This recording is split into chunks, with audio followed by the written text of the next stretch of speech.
खबर शामिल करते हैं ब्यूरो चीफ नदीम अब्बास भट्टी आमरियाला और परवेज जमान। कैमरामैन की रिपोर्ट के मुताबिक गुजरात शाहीन चौक पुलिस एहलकार ने मुबैना तौर पर पहले 2000 रुपये रिश्वत ली।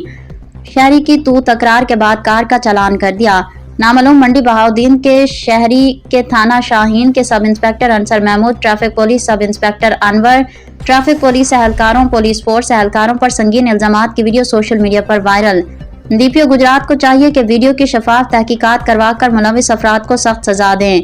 अगर पुलिस एहलकारों की ज्यादती है तो उनके खिलाफ कार्रवाई होनी चाहिए और अगर गलती पर चालान होने के बाद नामालूम शहरी ने वीडियो बनाकर वावेला करके गलत बयानी की है तो उसके खिलाफ कार्रवाई होनी चाहिए। पुलिस एहलकारों को मशकूक 2000 रुपये की वसूली करती है क्योंकि गाड़ी वाले का चालान तो पुलिस 5000 रुपये का करती है।